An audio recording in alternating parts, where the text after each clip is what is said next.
On this International Women's Day, I want you to meet someone who has changed the way you see the world, but you've probably never heard her name.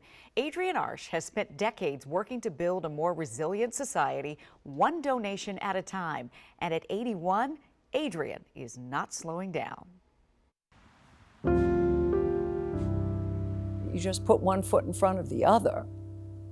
That's all my perception is of life, which becomes another way of saying resilience.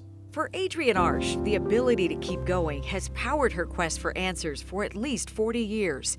It began with the tragic loss of her beloved younger sister.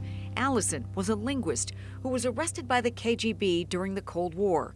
When she returned home to the U.S., everything had changed. She was deeply shaken. We might call it PTSD today, but in any event, within 2 years, she had committed suicide. There was never anything that I can imagine that would be a better place to be than being alive. And so I began to research, talk, and find out what I could about resilience. That capacity to withstand and overcome difficulties was already embedded in the Arsht family DNA. Adrienne's grandparents fled Kyiv for a better life in the U.S. Her high-achieving parents exposed their daughters to the value of hard work and service. This was a picture of my mother, the first woman judge in Delaware. Her mother, the Honorable Roxana Cannon Arsht, was a trailblazer who inspired the likes of Sandra Day O'Connor. That was my mother's dickie that she got from England, and she gave it to Sandra. Adrienne became the 11th woman admitted to the Delaware bar.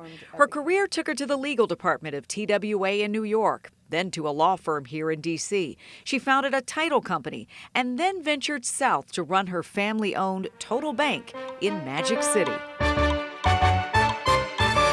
Tell us about why you were drawn to the humanity there. The bank that I was running and had bought was founded by Cuban Americans. And so my employees, my customers were all Hispanic. And you invested heavily in language, in the arts, in resilience, in buildings, in spaces that impact the Latin American community in Miami. Absolutely. Now she's back here in D.C. to further that mission. Where are we here? Well, we're coming into, people call it the great room, the concert hall. I think of it as the reason I bought the house. This is The Folly. Adrienne renovated and restored this historic Chevy Chase estate during the pandemic. There's another one over there. Now it offers a backdrop for Adrienne to ponder and carry out her life's work, giving away nearly all of her fortune to figure out how we and the world around us can keep going when the going gets tough. Deciding who will get what is something that comes from the gut. I just say, I know it when I see it. I tend to look for something that nobody else has supported. Adrienne has made multi-million-dollar gifts to keep this quintessential human trait on the map. In 2008, she donated $30 million to what is now known as the Adrienne Arsht Center for the Performing Arts in Miami. She gave $25 million to endow a Latin America Center at the Atlantic Council here in D.C. to focus on the role of South America. She's funding the Metropolitan Museum's first paid internship program with $5 million. The Adrienne Arsht Rockefeller Foundation Resilience Center was funded in part by her generosity.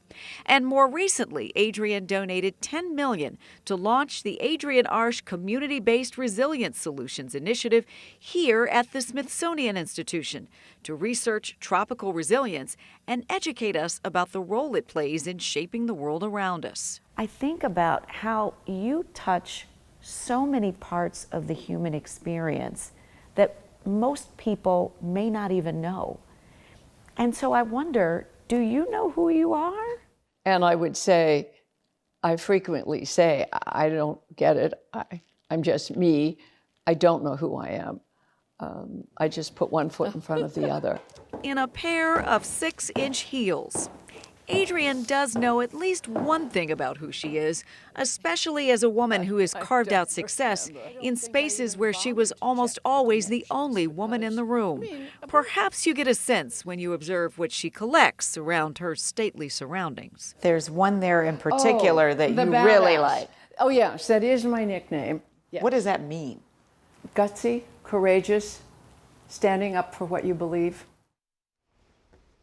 Wow. That's Adrienne. Thank you for introducing us to Adrienne Arsht. What an incredible woman with a big heart. She is. I mean, we spent over 4 hours with her, and there was obviously no way to encapsulate the whole story here. But you and I have been talking about this. Can we talk about her house? Oh, yes. So you saw the Great Hall, the concert room, where there are actually concerts. But the bones of that house have been there since 1893. Wow. And that home itself has hosted every president from Grover Cleveland to George W. Bush. So that home has a history. Yeah. But I have to tell you, Adrienne talks about a quote that really stuck with me. And she says that her life is a gift and she feels a responsibility because she said, quote, "I rent my time here on earth and I'm blessed to live in a very high rent district and I would pay my rent accordingly."